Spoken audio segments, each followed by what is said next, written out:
साथियों, अगर अभी तक आपने हमारे चैनल शोषित जंग को सब्सक्राइब नहीं किया है तो सब्सक्राइब जरूर करें और बेल आइकन दबाना ना भूलें ताकि हर लेटेस्ट धमाकेदार खबरों की अपडेट आप तक पहुंचाई जा सके।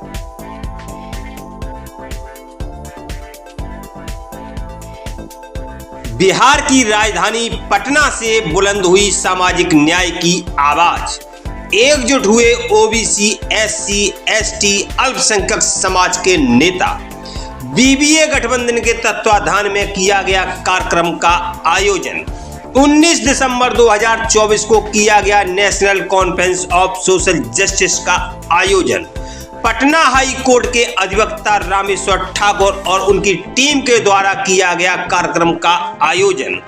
कार्यक्रम में जोर शोर से उठाई गई ओबीसी इश्यू को लेकर अनुच्छेद आर्टिकल 340 की मांग, बुलंद की गई सामाजिक न्याय और हकदारी की आवाज।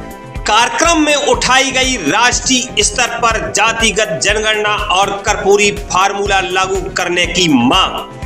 कार्यक्रम में उठाई गई ईवीएम की जगह बैलेट पेपर से चुनाव कराए जाने की मांग। कार्यक्रम की अध्यक्षता की राष्ट्रीय शोषित समाज पार्टी के राष्ट्रीय अध्यक्ष पूर्व कैबिनेट मंत्री स्वामी प्रसाद मौर्य ने तथा मंच का संचालन किया साहेब सिंह धनकर भैया जी ने। पटना के जगजीवन राम संसदीय अध्ययन एवं राजनीतिक शोध संस्थान के बड़ा सभागार में किया गया कार्यक्रम का आयोजन।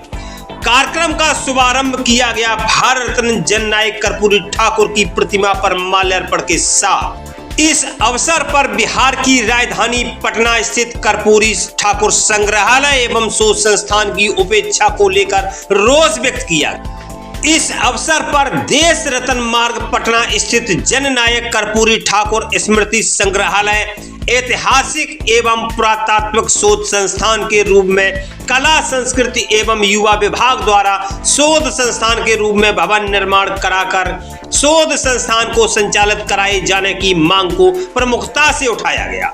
बीबीए गठबंधन के तत्वाधान में आयोजित कार्यक्रम में प्रमुख रूप से पूर्व सांसद प्रोफेसर रामबख्श वर्मा, मौलिक अधिकार पार्टी के राष्ट्रीय अध्यक्ष जेपी शास्त्री, बहुजन रिपब्लिकन सोशलिस्ट पार्टी के राष्ट्रीय अध्यक्ष डॉक्टर सुरेश माने, इंडियन नेशनल लीग के राष्ट्रीय अध्यक्ष प्रोफेसर मोहम्मद सुलेमान, भारतीय ट्राइबल पार्टी के राष्ट्रीय अध्यक्ष डॉक्टर बेलाराम घोगरा, मानवतावादी समाज पार्टी के अध्यक्ष आर.एस. मानव, भारतीय सबका दल के अध्यक्ष ईश्वर दयाल सेठ, सभी जन पार्टी के अध्यक्ष अशोक पासवान, अर्जक अधिकार दल के अध्यक्ष बी.एल. सोनकर, मानव क्रांति पार्टी के अध्यक्ष आर.एन. चौधरी, भारतीय हरित पार्टी के अध्यक्ष डॉक्टर राजवीर सिंह पाल, धरती मानवतावादी पार्टी के अध्यक्ष डी.आर. गौतम, प्रगतिशील समाज पार्टी के अध्यक्ष इंजीनियर सुनील कुशवाहा,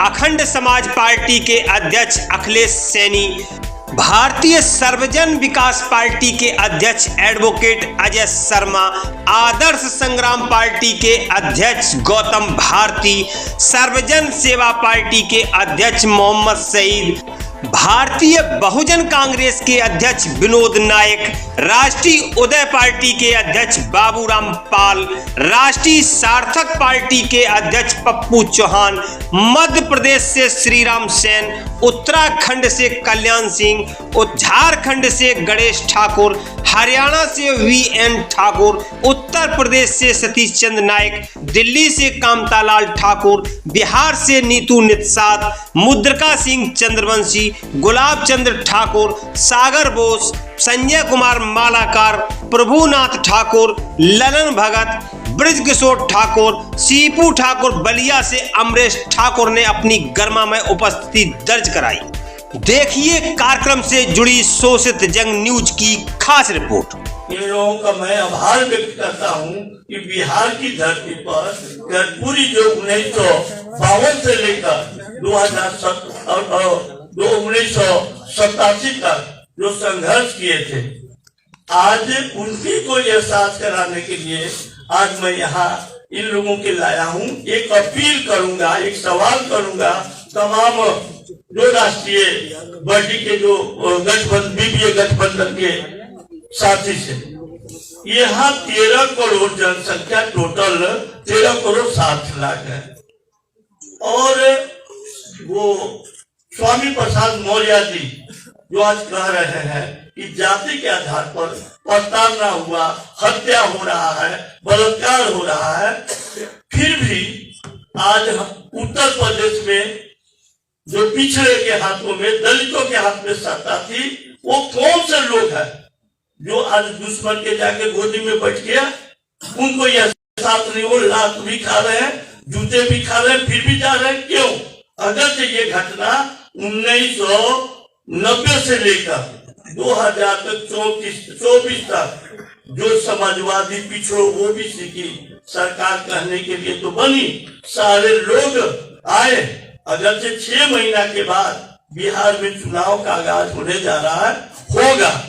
अगर से सिर्फ आप आवाज देंगे तो वो कौन से लोग हैं जो 40 से 45% जनसंख्या वाले को एससी एसटी के वोट, अगर से उनके पीछे सिर्फ बोल देने पर, सिर्फ आवाज देने पर, बीपीए गठबंधन सिर्फ आवाज देगा तो उनकी मनोबल बनेगा और वो दुश्मन वो आगे हारेगा। और नहीं तो ये यहाँ भी समाप्त होने की कगार पर उत्तर प्रदेश के कहीं प्रभाव न पड़ जाए, ये बहुत बड़ी समस्या है।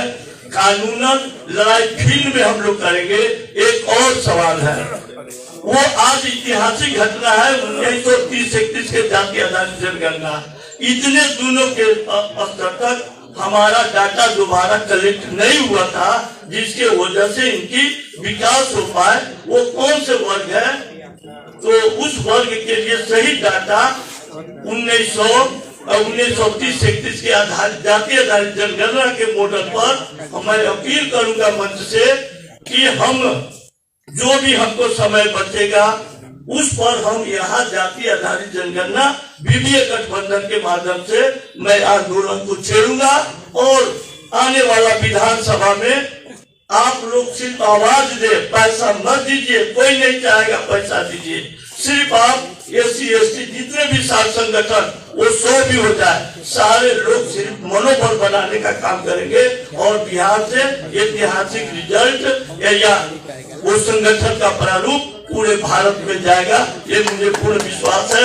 यही बात मैं अपनी बात को आप तमाम कार्यक्रम के अध्यक्षता के रूप में करे, मैं स्वागत के रूप में हूँ और सब लोगों को धन्यवाद दे रहा हूँ कि इतनी पैसा लगाकर इतनी ठंडक में इतने उम्र में हमारे गार्जियन दूल्हा इन लोगों ने यहाँ आए हैं। जो कष्ट हुआ होगा उसको माफ कीजिएगा, बच्चे समझ कर। जय हिंद, जय भारत, जय कर्पूरी, जय संविधान। आज इन महापुरुषों के सपनों को कुचलने की कोशिश की जा रही है। अंतिम पायदान पर खड़े आदिवासी, दलित, पिछड़े, अल्पसंख्यक समाज के लोग हजारों साल से गुलामी से मुक्त होने के बाद इस स्वतंत्र भारत के, संप्रभु राष्ट्र भारत के भारतीय संविधान के माध्यम से जब उनको अवसर आया धन धरती शिक्षा सम्मान से रहित होने का, समान अवसर मिलने के बाद सभी ऊंचाइयों को छूने का, तो वर्तमान में यथास्थितिवादी ताकतें ये निकेल प्रकारेण उसको खत्म करने पर आमादा है। यूं कहिए कि जो हमें संविधान के माध्यम से अधिकार मिला, उस अधिकार को खत्म करने की कोशिश की जा रही है। संविधान प्रदत्त अधिकारों को खत्म करने की कोशिश संविधान पर हमला है। बारी बारी से ये हमले एक एक करके सब पर हो रहे हैं। कभी अनुसूचित जनजाति, अनुसूचित जात पर, कभी पिछड़े वर्गों पर, कभी अल्पसंख्यक पर, और साथ ही साथ हम इस हमले को एहसास करें उसके पहले कोई ऐसी चाल में लोग चल देते हैं कि हम अपनी आप बीती को भूल जाते हैं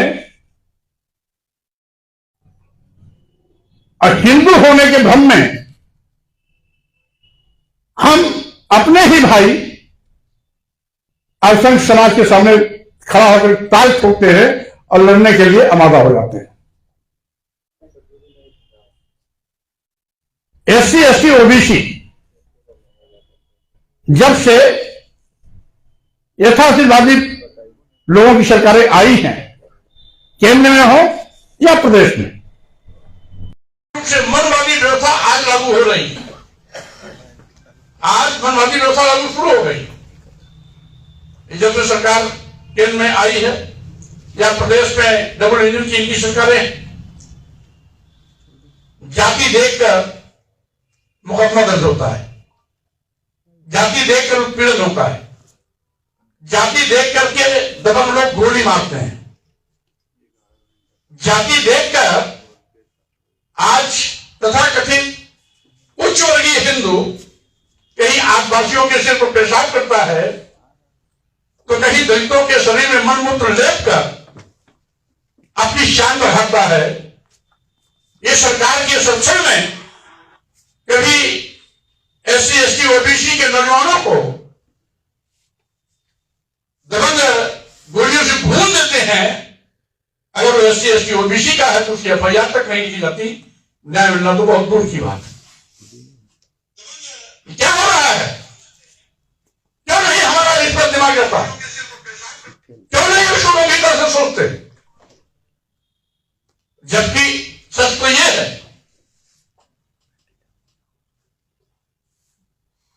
कि हिंदू धर्म कुछ है ही नहीं। माननीय सर्वोच्च न्यायालय ने 1995 के आदेश में इस बात को कहा, हिंदू धर्म नाम का कोई धर्म नहीं है, ये एक जीवन शैली। आरएसएस प्रमुख भी मोहन भागवत ने भी कहा, एक बार नहीं, सार्वजनिक मंचों पर 2 बार कहा, हिंदू धर्म नाम का कोई धर्म नहीं है, ये जीवन जीने की कला। यही बात नरेंद्र मोदी जी ने 2 बार कहा, देश के प्रधानमंत्री। साफ सुन जाता, कोई बोलता नहीं। अगर यही चीज कई स्वामी प्रसाद मौर्य बोल देते हैं, माने जी कहते हैं, या हमारे एससी एसटी ओबीसी का कोई व्यक्ति कहते तो उसका सिर काटने का, गोली मारने का, जुबान काटने का, हाथ काटने का, कोई 51 करोड़ देता है तो कोई 2 करोड़, कोई 1 करोड़, कोई 51 लाख, कोई 21 लाख, तो कोई 1 करोड़, इस तरह से आपका बोली बोलते हैं। ऐसे धमकियां 2 दर्जन से ज्यादा आई। आखिर क्या है? और सच यही है, हिंदू धर्म कोई धर्म है ही नहीं। अगर होता तो 4 वेद हैं, किसी वेद में हिंदू शब्द और हिंदू का प्रयोग नहीं हुआ। 18 पुराण, किसी में भी हिंदू शब्द का प्रयोग नहीं। तमाम स्मृतियां हैं, मनुस्मृति, नारद स्मृति, पराशर स्मृति, कौन कौन स्मृतियां, किसी स्मृति में हिंदू शब्द का प्रयोग नहीं। वाल्मीकि रामायण में भी हिंदू धर्म और हिंदू शब्द का प्रयोग नहीं। यहां तक कि तुलसीदास की रामायण, जो 13वीं 14वीं शताब्दी में लिखी गई, अकबर के समकालीन थे, इनकी तुलसी की रामायण में भी, रामचरितमानस में भी हिंदू धर्म और हिंदू शब्द का प्रयोग कहीं नहीं है। है क्या? वो ब्राह्मण धर्म है।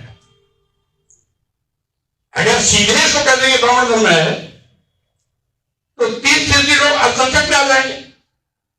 उनकी संख्या भारी भरकम दिखाई पड़े, इसलिए क्षत्रियों को भी जोड़ लिया, वैश्यों को भी जोड़ लिया, आदिवासियों को भी जोड़ लिया, शिवदास को भी जोड़ लिया, बैकवर्ड को भी जोड़ लिया। लेकिन ये जोड़े हैं दिखाने के लिए। अभी भी ये दिल से नहीं मानते कि हमारे हैं। अगर दिल से मानते होते तो देश की सर्वोच्च कुर्सी पर बैठी द्रौपदी मुर्मू जी, जो राष्ट्रपति हैं, दिल्ली के रामनाथ मंदिर में उनको प्रवेश नहीं करने दिया क्योंकि वो आदिवासी महिला है। इससे पहले रामनाथ कोविंद जी ये भी राष्ट्रपति थे, राष्ट्रपति रहते हुए ये पुष्कर ब्रह्मा मंदिर में गए थे दर्शन करने, उनको वहां भी पंडित रोक दिया। क्यों? क्योंकि वो भी दलित समाज के थे। अगर सर्वोच्च संवैधानिक पद पर बैठे राष्ट्रपति द्रौपदी मुर्मू जी राष्ट्रपति रामनाथ कोविंद जी को इसलिए मंदिर में जाने से रोक दिया जाता कि आदिवासी है, दलित है, फिर भी अगर हम अपने को हिंदू मानते हैं तो मूर्खता किसकी है? अभी कुछ लोग कह रहे थे ना, हमारे कुछ वक्ता कह रहे थे आर्थिक तरक्की से सब कुछ पूरा हो जाता है, हम आर्थिक तरक्की कर लेंगे तो सामाजिक सम्मान हमें मिलेगा। ऐसा नहीं, जब भी सामाजिक बात आएगी आप नीच कहे जाओगे। हमें याद है, मैं उस समय इलाहाबाद यूनिवर्सिटी का छात्र था। बाबू जगजीवन राम जी देश के रक्षा मंत्री थे, उप प्रधानमंत्री थे। संपूर्णानंद मूर्ति का अनावरण करने आए थे वाराणसी में, और जैसे ही बाबू जगजीवन राम मूर्ति अनावरण करके वापस गए, वहां के पंडितों ने उसे गंगा जल से धोया।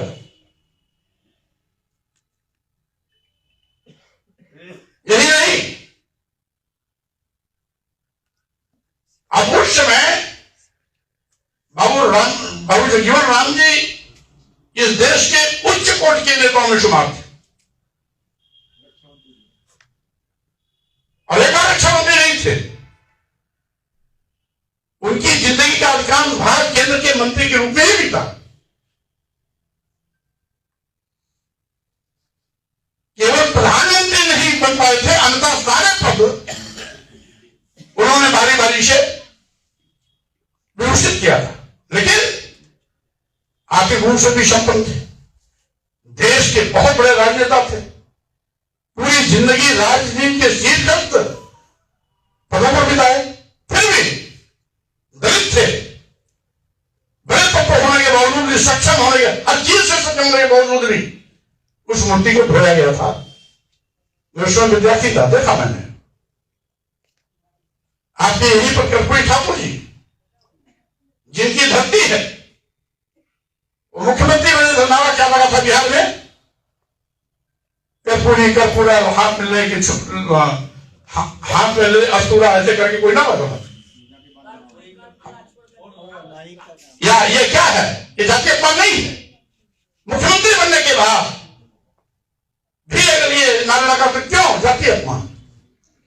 उत्तर प्रदेश में रामनिवास यादव जो मुख्यमंत्री बने थे, उनके नारा लगा था, रामनिवास यादव कुर्सी छोड़ो, राजन जाके भैंस चढ़ाओ, वापस जाओ गाय चराओ।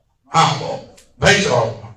यही नहीं, अखिलेश यादव उत्तर प्रदेश में अभी मुख्यमंत्री थे। अब जो मुख्यमंत्री आवास खाली किए, यही भाजपा के लोगों ने उस मुख्यमंत्री आवास को पहले मूत्र से धोया, उसके बाद गंगा जल से धोया। ये क्या जातीय अपमान नहीं? इसलिए आप अरबपति बन जाओगे, फिर भी जाति हिसाब पर जब कोई बात चलेगी तो आप नीच ही रहोगे। आप कभी भी उच्च वर्गीय स्थान नहीं पा सकते हो। और इसीलिए आज चतुर्थ हमले हो रहे हैं। हमको इन सभी चीजों पर समझना, सब चीजों को समझना। ईवीएम क्या है? हमारा मताधिकार जो पहले वोटिंग सिस्टम से होता था, बैलेट पेपर के माध्यम से, पाश्चात्य देशों की देखा देखी यहां पर भी ईवीएम का प्रयोग शुरू हुआ। जिन लोगों ने ईवीएम का प्रयोग शुरू किया था, उन लोगों ने बंद कर दिया, क्योंकि इस पर उंगली उठी कि ईवीएम पर हेरफेर होने की आशंका जताई। इसी पर पारदर्शिता बनी रहे, इसलिए उन्होंने बैलेट पेपर वोटिंग पर चले गए और ईवीएम को बैन कर दिया। लेकिन हमारे यहां लोग ईवीएम को बंद नहीं करना चाहते, इसलिए इसके दुरुपयोग के माध्यम से ही वो बार बार सत्ता में आ रहे हैं। अपने निकम्मेपन के बावजूद भी, जनधार खोने पर भी ईवीएम का दुरुपयोग कर वो सत्ता में आ जाते हैं। हाँ, इतना जरूर है कि ईवीएम के दुरुपयोग को जस्टिफाई करने के लिए इसमें भी वो खेल खेलते हैं, जिसको देखते बहुत छोटा प्रदेश है, 10, 20, 50 सीटों में सरकार बननी गिननी है, उसमें हाथ नहीं लगाते ये कहने के लिए कि बाद में क्या, अगर भाई ईवीएम का दुरुपयोग होता तो वहां हमारी सरकार क्यों नहीं बनती। और जहां बड़ा प्रदेश होता है वहां गेम कर जाते हैं। महाराष्ट्र में गेम कर गए, जानते थे कि झारखंड में का जनधार भी नहीं था, अब बिना मुख्यमंत्री के दुरुपयोग हो नहीं सकता। दोनों चीजें, ईवीएम का दुरुपयोग वही होता है जहां प्रधानमंत्री का मन मुताबिक मुख्यमंत्री भी हो। महाराष्ट्र में मुख्यमंत्री था, खेल हो गया। हरियाणा में मुख्यमंत्री था, खेल हो गया। जम्मू कश्मीर में मुख्यमंत्री नहीं था, खेल नहीं हो पाया। झारखंड में मुख्यमंत्री नहीं था, खेल नहीं हो पाया। ये बात दीगर है, कभी कभी गफलत में ईवीएम के दुरुपयोग करने से गुरेज करते हैं। जैसे अगर इस बार 2024 पार्लियामेंट में उत्तर प्रदेश में क्या हुआ, राम मंदिर का इन्होंने किया था उद्घाटन। इनको गलतफहमी थी कि राम के नाम पर वो बयान चलेगी कि हम एक तरफा सारी सीटों को जीत जाएंगे, और इसीलिए वहां ईवीएम में दुरुपयोग नहीं हुआ। अपोजिशन का अच्छा परफॉर्मेंस आ गया। तो इसलिए आज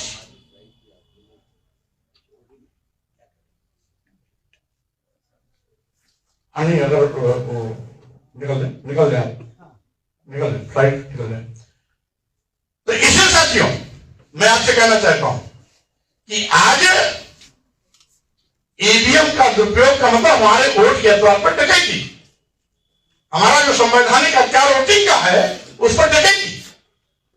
इसलिए ईवीएम सिस्टम खत्म हो, इसका एक ही समस्या का निदान है,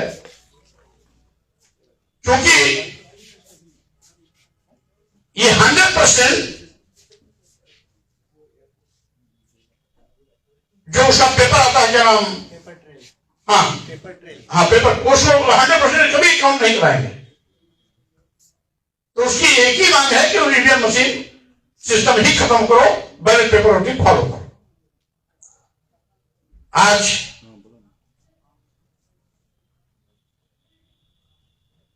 आज ये तमाम मुद्दे कुछ जानबूझ के छल जाते हैं। आज सही माने मुद्दा क्या है? बेरोजगारी का। करोड़ों, देश के करोड़ों नौजवान बेरोजगार हो रहे हैं क्योंकि सरकारी नौकरियां लगा। अब जो सरकारी नौकरियां लगा तो आरक्षण भी अपने आप खत्म। भाई सरकारी सेवा में आरक्षण की व्यवस्था होती थी जिससे SC, ST, OBC लाभान्वित होते थे। अब सरकारी नौकरी ही नहीं आएगी तो आरक्षण तो अपने आप खत्म हो गया। यही नहीं, अभी आउटसोर्सिंग के माध्यम से नौकरी दी जा रही है। जब चाहे निकालें, जब चाहे रखें। और फिर देते कितना है? 8,000, 9,000, 10,000, 11,000, 12,000। अब 12,000 में कोई पोस्ट ग्रेजुएट लड़का क्या खाएगा, क्या बचाएगा, क्या अपने बच्चों को पढ़ाएगा, क्या अपने मां बाप की तीमारदारी में देगा? ये समस्या पर चर्चा ना हो, बेरोजगारी पर चर्चा ना हो, महंगाई पर चर्चा ना हो, किसान समस्या पर चर्चा ना हो, महंगी शिक्षा पर चर्चा ना हो। अभी आप कह रहे कि हमारे महापुरुषों ने हमें पढ़ने लिखने के लिए प्रोत्साहित किया।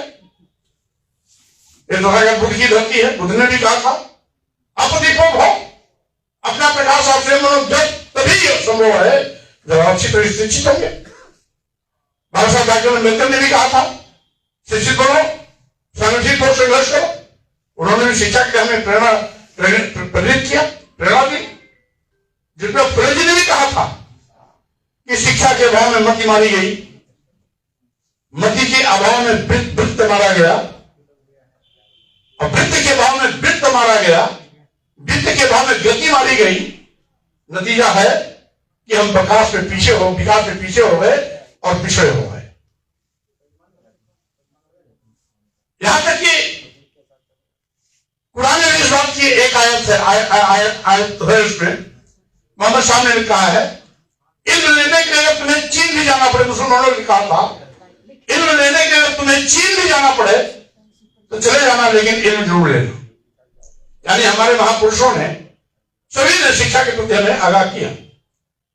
लेकिन ये क्या कर रहे हैं, क्योंकि संविधान के माध्यम से हमें तो पढ़ने लिखने का अधिकार मिल गया, लेकिन ये क्या कर रहे हैं, ये शिक्षा इतनी महंगी कर दे रहे हैं कि अब गांव का गरीब मजदूर किसान के बच्चे पढ़ ही नहीं पाएंगे। यानी जो 85% आबादी वाले लोग हैं, उनके बच्चे शिक्षा का अधिकार होने के बावजूद भी वो शिक्षा से वंचित हो जाएंगे। भाई शिक्षा का अधिकार मौलिक अधिकार है, लेकिन उस मौलिक अधिकार को क्या कर रहे हैं, उसका औद्योगिकीकरण कर रहे हैं। और औद्योगिकीकरण कर रहे हैं, नतीजा है कि धीरे धीरे इन एजुकेशन संस्थानों को भी उद्योगपतियों के हवाले करने की इनकी सोच है। और जो अभी ये सरकारी विद्यालय के रूप में चल रहे हैं, विश्वविद्यालय, जब अभी उनकी शिक्षा महंगी हो गई, 100 गुना इकट्ठा फीस बढ़ा देते हैं, फिर आप उसे कोई बोलता नहीं। पहले यूनिवर्सिटी में अगर 5 रुपया फीस बढ़ती थी तो पूरे प्रदेश की यूनिवर्सिटी का छात्र संघ सड़क पे आ जाता था। लेकिन अभी केंद्रीय विश्वविद्यालय इलाहाबाद, जहां 50 रुपए फीस थी, सीधे 4000 रुपया कर दिया। बीकॉम में 450 थी, उसको 4500 कर दिया। बीएससी में 500 थी, उसे 5000 कर दिया। एक भी छात्र संघ पूरे प्रदेश में आवाज नहीं उठा पाया। ये शिक्षा महंगी इसलिए की जा रही है कि जिससे SC ST OBC के बच्चे हायर एजुकेशन ना ले पाए। ये हमें अतीत में ले जाना चाहते हैं। कुछ नहीं काम करो, मोशी का लड़का मोशीगिरी कर रहा है, भंगी का लड़का सफाई का काम कर रहा है, सब्जी बेचने वाला लड़का सब्जी बेचे तैयार कर रहे हैं, दूध दही बेचने वाला दूध दही बेचे, जूता बनाने वाला बेटा जूता बनाए, दौरी भौंकी बनाने वाला का बेटा दौरी भौंकी बनाए। यानी बसखोर, बांस का काम करने वाले का लड़का बसखोरी का काम कर रहे हैं। यानी ये हमारे अतीत को फिर से ले जाते हैं। जो पहले हम गुलामी की हालत में करते थे, उसी गुलामी की दिशा में ये सरकार हमें ढकेलने की कोशिश में लगी है। हमें ये रैयों पर जाना पड़ेगा। आज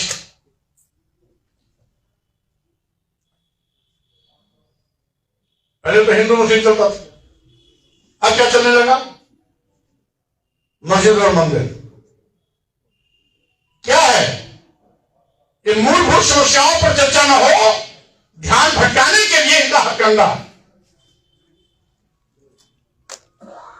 अभी एक मस्जिद में इन्होंने सर्वे कराया, अब इनका फैशन बन गया, हर मस्जिद में मंदिर खोलने का सिलसिला चल चुका। अरे भाई, इतिहास को खोदो मत, गले मुर्दे मत उखाड़ो। अगर गले मुर्दे उखाड़ोगे तो तुम्हारा ये फैशन तुम्हारे लिए महंगा पड़ेगा। आज अगर तुम मस्जिद में मंदिर खोलने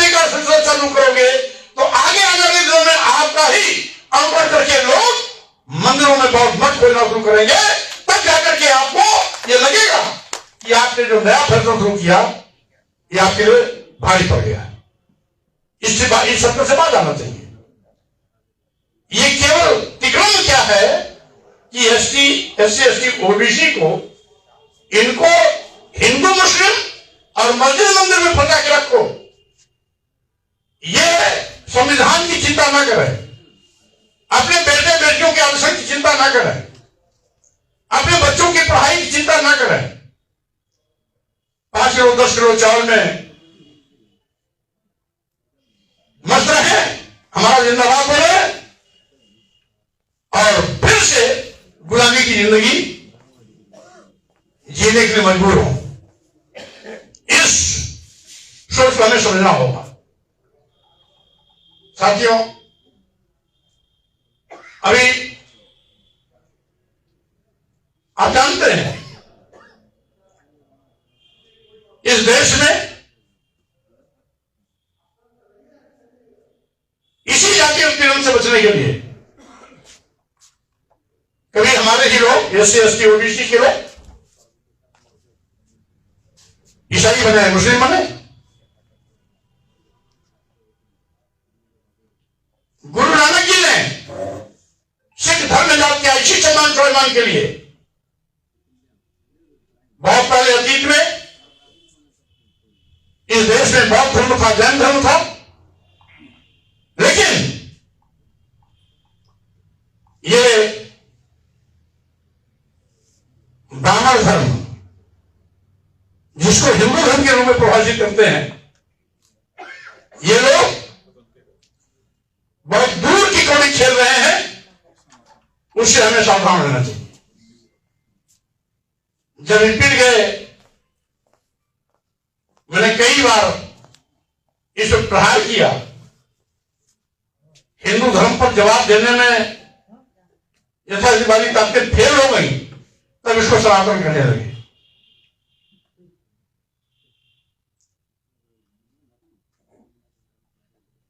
और यही नहीं, इन सभी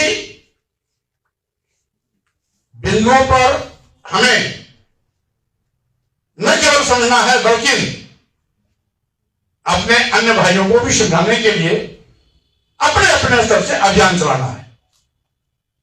ये कोई आवश्यक नहीं कि आप पूरे देश में जाइए, आप अपने घर, परिवार, गांव, टोले, मोहल्ले अपनी बात जहां पहुंचा सकते हैं आसानी से वहां पहुंचाइए। और साथियों, सामाजिक परिवर्तन की लड़ाई लड़ने वाले लोगों को मेरी एक सलाह है कि परिवर्तन की शुरुआत आपको अपने घरों से करनी पड़ेगी। अपने घरों से परिवर्तन आप शुरू करोगे तो दूसरे आपका अनुसरण बिना कहे आपका करेंगे। हम मन में बड़ी बड़ी बात करें, लेकिन अपने घर में पोंगापंथी व्यवस्था को अगर हम मानते हैं तो लोग हमारा मजाक उड़ाने के सिवाय कोई भी हमारी बात पर यकीन नहीं करेगा। अरे तो मंच वाला नेता है, मंच में अच्छा बोलता है, अगर वही पोंगापंथी व्यवस्था को फॉलो करता है। तो इसलिए हर व्यक्ति अपने घर से अगर शुरुआत कर देगा परिवर्तन की, ऐतिहासिकवादी ताकतों को बाहर करेंगे, लुटेरों को दान दक्षिणा पैसा देना बंद कर देंगे, हम लुटेरों को मालपुआ हलवा खिलाना बंद कर देंगे, धर्म के नाम पर धंधा चलाने वालों को हम पूछना बंद कर देंगे, तो अपने आप बात बन जाएगी।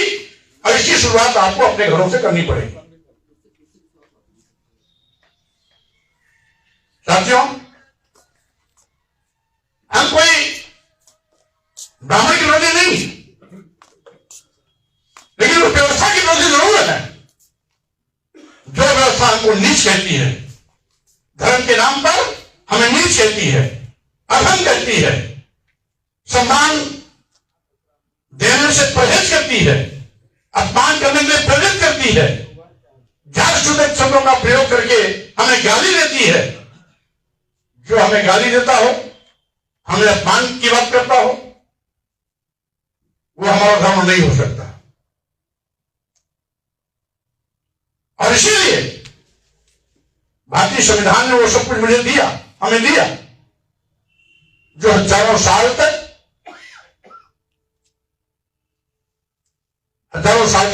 जिससे हमको वंचित किया गया था। आज फिर से उस पर ग्रहण लग रहा है। समय रहते सावधान होने की आवश्यकता है। और इसी के साथ ही साहब अभी कुछ बहुत लोग मिले थे, कह रहे थे जैसे मुस्लिम बोर्ड है वैसे बौद्ध मठ, बौद्ध कल्याण बोर्ड बनना चाहिए। तो पहले ही वक्फ बोर्ड पर उन्होंने हमला कर दिया, जिससे कि अन्य अल्पसंख्यक लोग अपने के लिए ये मांग न कर पाए। ये पेशबंदी करते हैं। अन्य अल्पसंख्यक लोग इस बात को सोचें कि हमारे वेलफेयर के लिए हमें भी ये फ्रीडम मिलना चाहिए, जिस तरीके से वक्फ बोर्ड को मिला है वो मांग न कर पाए। इसलिए मुस्लिम पर्सनल लॉ एक्ट और वक्फ बोर्ड पर इस सरकार ने हमला शुरू कर दिया। हमको उनसे लड़ती है ये नफरत का बीज बोके हिंदू मुसलमान के, लेकिन सावधान रहने की जरूरत है। हम क्या है, संवैधानिक भाषा में SC ST OBC माइनॉरिटीज, और इनके पुरानी भाषा में शूद्र, तो उससे सावधान रहने की आवश्यकता है। इनकी मानसिकता अभी क्या हुआ पार्लियामेंट में कल क्या हुआ था? अंबेडकर अंबेडकर अंबेडकर अंबेडकर